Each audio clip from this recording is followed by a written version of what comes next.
Ah, ah, sakit talaga ng tuhod ko. So, ayan. Tuloy tayo dun sa kwento. 10 years na since nag-graduate ako. Looking back, no, dati feeling ko mahabang taon na yung 10 years.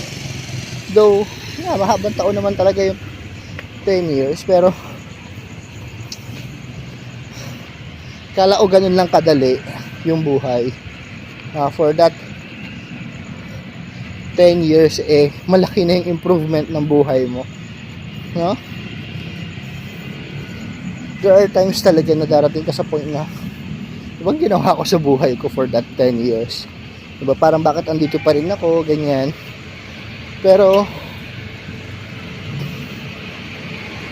pag chinek mo siya in other perspective, kasi yun yung perspective ko before, kino-compare ko talaga yung sarili ko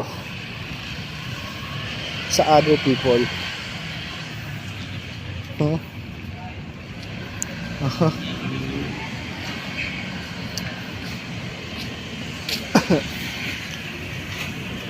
Na yung iba nag-work sa kanila yung situation nila o yung ginagawa nila. So, mas mabilis yung movement ng improvement nila sa buhay. So, ganon. And feeling ko dati na pag-iiwanan talaga ako. Pero yun nga, looking from different perspective, malaki na rin pala talaga yung naging improvement, ano? Yan. So, dati kasi, paano ba? Siyempre dati, binata ako, pero kahit may work na ako, parang wala pa rin akong pera sa gilid ka. Ganun. Kasi maraming mga bills na kailangan pagtulong-tulungan sa bahay dati. And yun nga, yung mga classmates ko before na nagta-travel na sila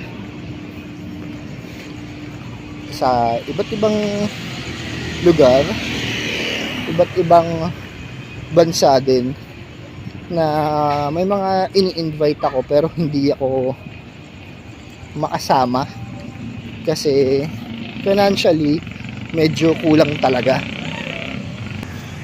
Binabalikan ko yung moment na yun na parang naiinggit ako na hindi ako nakakasama ng ibang bansa o nakapag-travel even sa Philippines lang.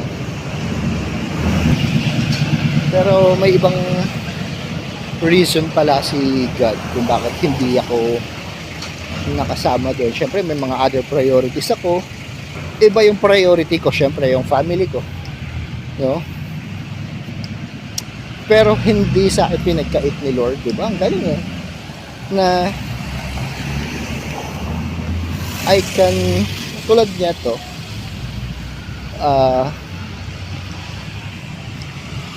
last week lang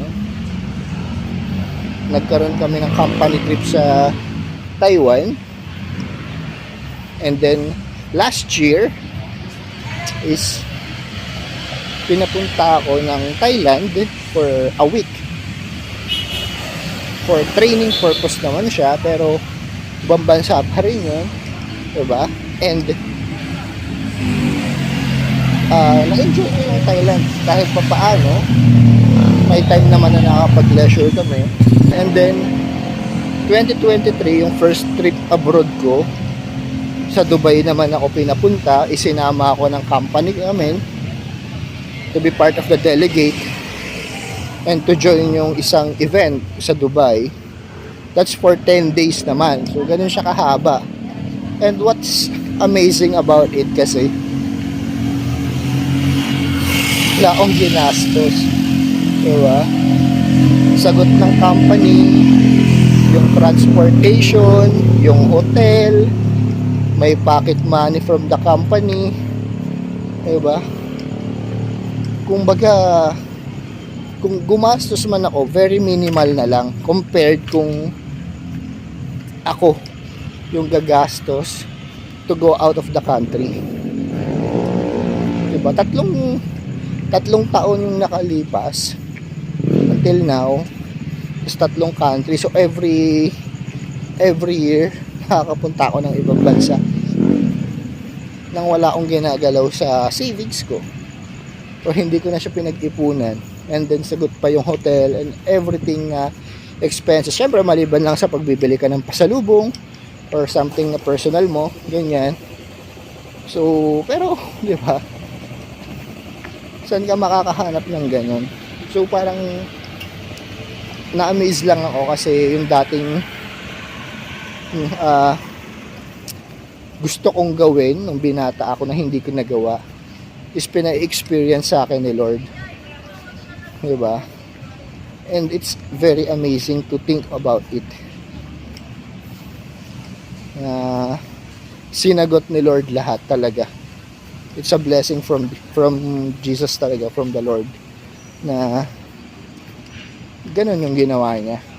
Instead na kung ipipilit ko yun before, magzi-zero out ako yung savings ko, tapos gastos ko lahat, di ba? Galing lang, kakatuwa. So sige, takbo muna tayo.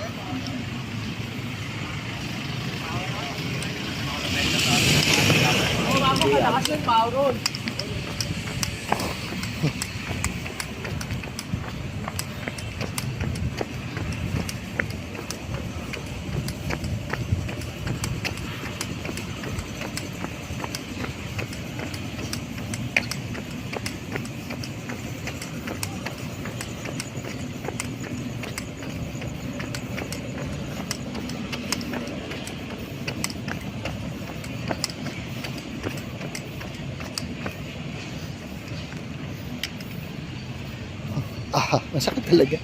Parang every time natatakbo ako, parang masakit siya. Anyway, bagal lang movement natin. 6,800 steps na. Mga 3,200 pa. So yan, umaambon ako. So ano muna tayo, nakaharing ko na lang siguro muna. Sakit talaga. Tapos habang nagkukwentuhan tayo, tigil na siya sa paglalakad. Sayang. Wala.